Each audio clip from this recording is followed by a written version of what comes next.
huge waves and high tides that hit coastal communities along El Salvador's western coastline on Sunday afternoon and shook coastal settlements for hours, injuring at least 50 people and causing widespread property damage, leaving residents in despair as their homes and businesses were swept away by the sea currents. Y miren, hoy hay oleaje extraordinario aquí en el mar de El Salvador.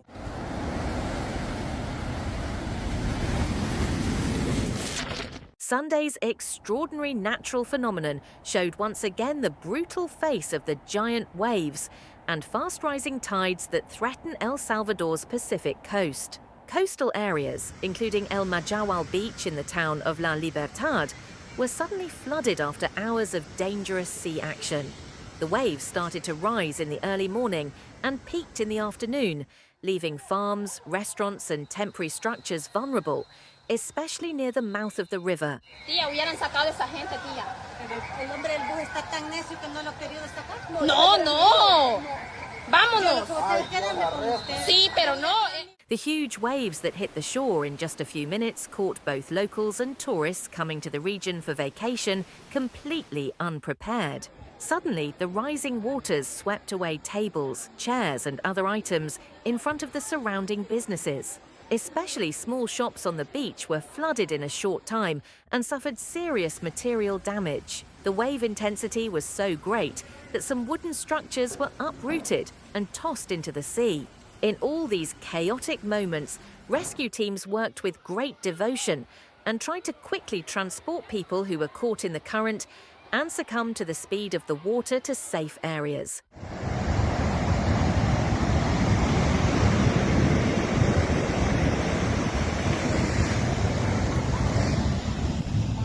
The violent waves caused serious damage not only to El Majahual Beach and its surrounding facilities, but also to neighbouring beaches such as El Obispo and Conchalío. According to eyewitnesses, the waves washed away tables and chairs from businesses. On these beaches, wooden structures and small shops lining the coast. In fact, on El Obispo Beach, witnesses who witnessed the waves suddenly moving along the beach, uprooting the foundations of huts, and carrying them out to sea expressed their astonishment, saying, "We have never seen this before." Tunco Beach was also hit by this natural disaster, where some streets were completely submerged by the rising tide, causing significant financial damage to tourist businesses.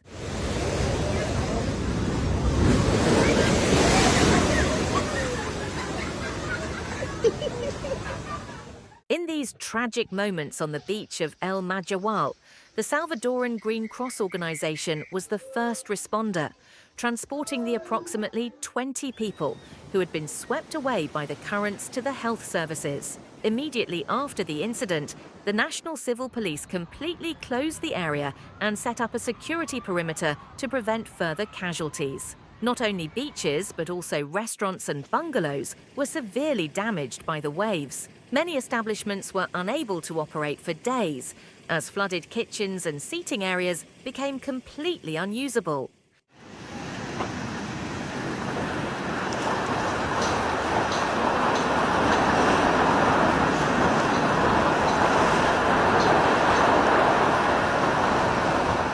Heavy waves were also reported off the western coast of Acajutla, where wave heights were much higher than normal and the danger of rip currents along the coast. In Acajutla, people were forced to stay away from the shore, bewildered by the size of the waves, while security forces and local authorities patrolled the coast to prevent people from entering the sea.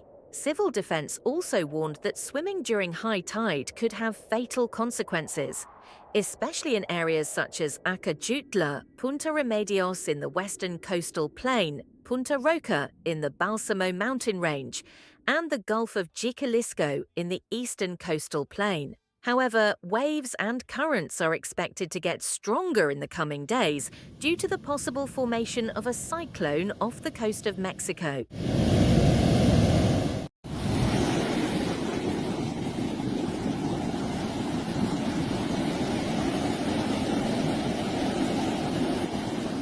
National civil defense officials emphasized that boats on the beaches are also endangered during high tide, and the risk of capsizing is very high. It was announced that the tide will show its strongest effect, especially in the morning hours of 2 a.m. to 3 a.m. and 3 p.m., and the wave height and current speed will increase during these hours. In the evening hours, it was stated that the risk of drowning during the tide between 8 a.m. and 9 a.m. and 9 p.m. can reach serious dimensions due to the tidal currents.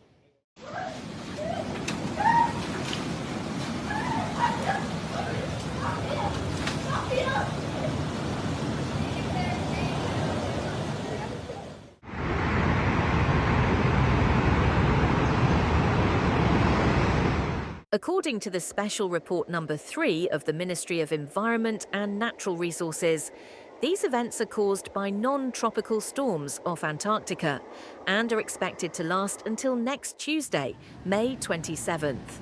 The report warned that during the tide, the upper parts of beaches may be flooded, boats entering the sea may overturn, and the lower parts of the beach may surface, especially in the morning and night hours.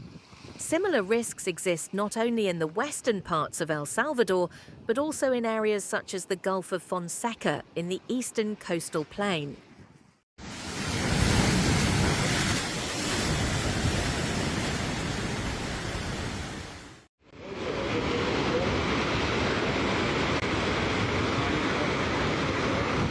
While all these developments were taking place, civil defense and rescue teams confirmed that there were no casualties on and around the beaches. The Environmental Observatory will be updating its reporting on tidal and wave behavior and will share updates moment by moment. Currently, this natural phenomenon along El Salvador's Pacific coastline is a moment that will leave a mark in the country's history, not only because of the size of the waves, but also because it completely paralysed the daily life of the population and tourist activities.